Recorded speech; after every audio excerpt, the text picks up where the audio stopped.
வணக்கம். தமிழ் கல்ச்சர். தமிழகத்தில் 12 நாட்களாக நிலவி வந்த குழப்பமான சூழல் மறைந்து ஓரளவு தெளிவான சூழல் தென்பட துவங்கி இருக்கிறது. பெரும்பான்மை எம்எல்ஏக்களின் ஆதரவு உள்ளதாக கூறி ஆட்சி அமைக்க உரிமை கோரிய எடப்பாடி பழனிசாமி ஆட்சி அமைக்க அழைக்கப்பட்டு முதல்வராக பொறுப்பேற்றுள்ள எடப்பாடி பழனிசாமி 15 நாட்களில் தனது பெரும்பான்மையை நிரூபிக்க வேண்டும் என தெரிவிக்கப்பட்டுள்ளது.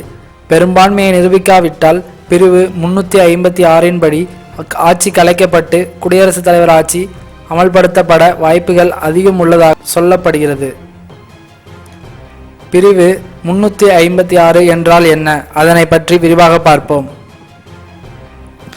ஒரு மாநில ஆட்சியானது அரசியலமைப்பு சட்டத்தின் அம்சங்களின் அடிப்படையில் செயல்படாத அல்லது செயல்பட இயலாத நிலையில் உள்ளதாக ஆளுநர் அறிக்கை அளித்தாலோ அல்லது வேறு வகையில் தெரிய வந்தாலோ 356வது சட்டப்பிரிவின் கீழ் குடியரசுத் தலைவர் ஆட்சியை அந்த மாநிலத்தில் பிரகடனம் செய்யலாம்.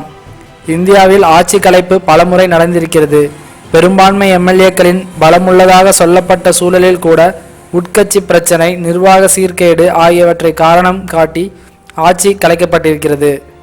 சில சமயங்களில் மாற்று தரப்பினருக்கு பெரும்பான்மை கொடுக்காமலும் ஆட்சி கலைக்கப்பட்டிருக்கிறது. சட்டப்பேரவையில் பெரும்பான்மை பலத்தோடு உள்ள ஒருவரை ஆளுநர் முதல்வராக பதவியேற்க அழைக்க வேண்டும். அவருக்கு பதவி பிரமாணம் செய்து வைத்து அவரின் பெரும்பான்மை உறுப்பினர்களின் நம்பிக்கை மீது சந்தேகம் எழுந்தால் பெரும்பான்மையை நிரூபிக்க ஆளுநர் கோரலாம். குறிப்பிட்ட கால அவகாசத்துக்குள் பெரும்பான்மையை முதல்வராக பொறுப்பேற்றவர் நிரூபிக்க வேண்டும். இல்லாவிட்டால் மாற்று தரப்பினருக்கு பெரும்பான்மை நிரூபிக்க அவகாசம் கொடுக்கலாம்.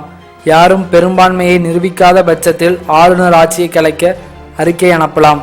இதையடுத்து ஆட்சியை கலைத்து குடியரசுத் தலைவர் ஆட்சி அமல்படுத்தப்படும். இது போன்ற சூழலில் ஆளுநர் செய்ய வேண்டியது இதுதான். இதுவே 356 பிரிவு சொல்லும் சட்டமாகும்.